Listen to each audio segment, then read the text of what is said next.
Nous sommes à 22 000 km de Paris, en Nouvelle-Calédonie, dans un véritable paradis, la piscine naturelle de l'île des Pins, à côté de la baie d'Ouro. Alors l'île des Pins se trouve dans la province sud, avec comme emblème, bien sûr, le pin colonnaire, l'Araucaria columnaris, un arbre complètement endémique. Alors ici, il y a environ 2000 habitants qu'on appelle les cougniers. C'est le paradis de la biodiversité. C'est également le temple de la tradition coutumière. Et nous recevons comme invité Tito Ticouré, le porte-parole de l'un des grands chefs de la province sud.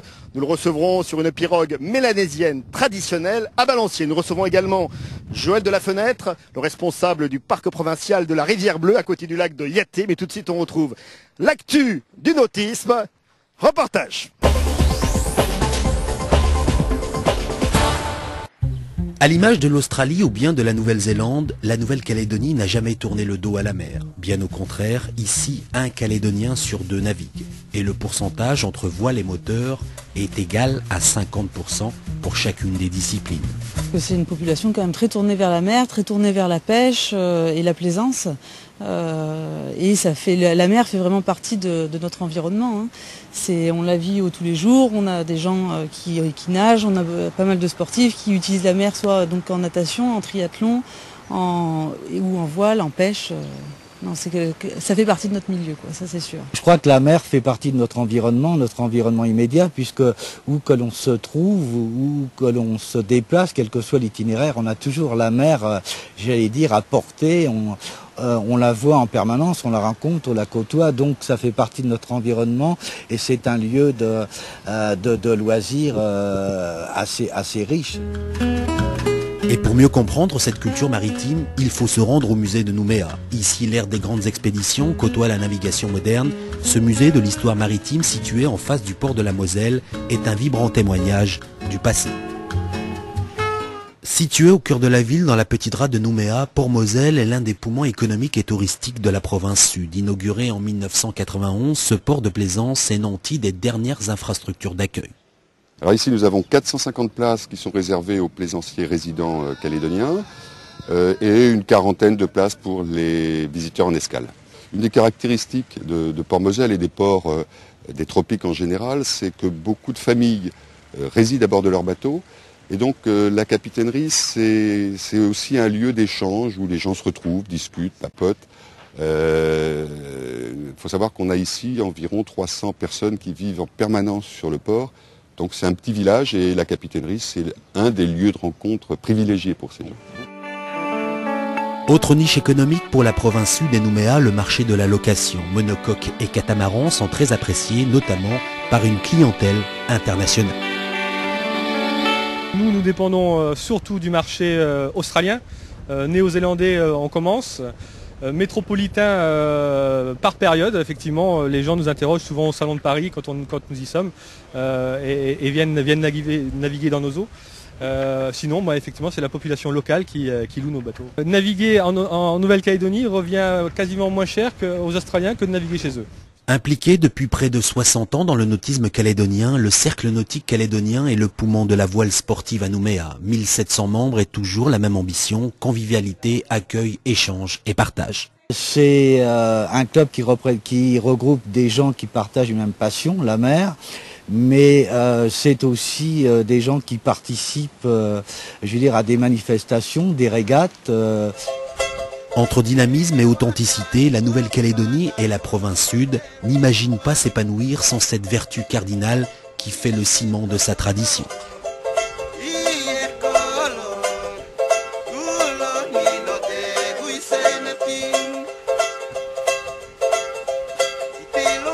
Un héritage millénaire qui se vit quotidiennement au rythme des saisons.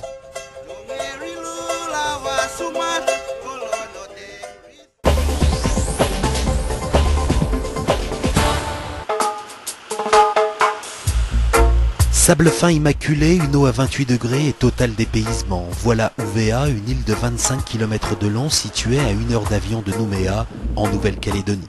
C'est ici que Richard Bertin, ancien directeur de l'aéroport de Nouméa, vient s'adonner à sa grande passion, la pêche à la mouche, un sport qu'il tente d'introduire dans cette île en organisant des séjours de pêche. Un paradis complètement vierge de toute pression de pêche Et c'est un véritable sanctuaire pour tous les poissons. Il y a tous les poissons sportifs qui sont aujourd'hui rassemblés ici. Alors aujourd'hui, on va aller à la recherche du bonefish, ce poisson qui fait rêver les pêcheurs sportifs à la mouche en mer, qui fait rêver les Américains. Les grands spots aujourd'hui sont aux États-Unis, aux Bahamas, aux Seychelles, à Los Roques, au Venezuela. Il y a à Cuba les jardins de la Reine par exemple, pour citer les hauts lieux de la pêche à la mouche du bonefish. On est en train d'entrer dans le top 5 des meilleures destinations du monde. Pêcher en respectant la faune, mais surtout la tradition coutumière de l'île qui est le fondement du lien social. Le rôle de Richard Bertin, c'est de convaincre et rassurer. Il est alors l'ambassadeur de sa discipline auprès des chefs de tribu. Alors, il y a un bon point À la passe. C'est ça, parce que tu rentres dans le sable. Voilà. Là, il y en a. Oui, il y en a.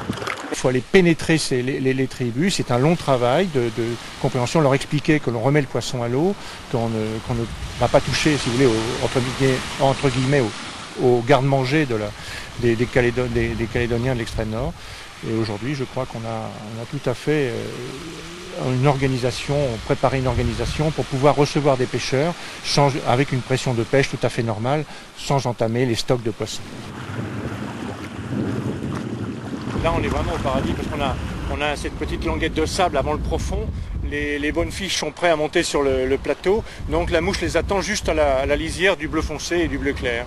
Et on est vraiment dans un endroit extraordinaire. On est dans une passe et il y a des plateaux sableux, il y a tout ce qu'il faut pour prendre la poisson. C'est complètement de la passion, on est seul avec notre élément. Regardez ce paysage absolument féerique et prendre un bonefish par des temps comme ça, dans des endroits pareils, c'est vraiment... on est des milliardaires. Pêche sportive à la canne, mais également traditionnelle, comme la pêche à l'épervier. Un filet muni de planches sur la périphérie que le pêcheur jette sur des bancs de poissons.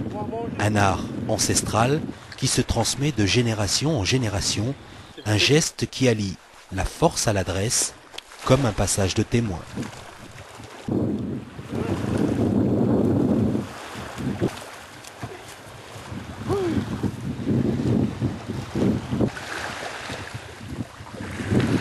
C'est ce qu'on a appris avec nos pères. On a appris comment lancer le pervier, ainsi de suite. Maintenant, on apprend aux petits, aux enfants, pour qu'ils puissent se démerder. Et même un peu plus tard, quand ils vont pouvoir y aller lancer les perviers, faire leur petite pêche. Si le lagon néo-calédonien est le plus beau et le plus important du monde avec plus de 700 km de ceinture corallienne, il est également une source nourricière.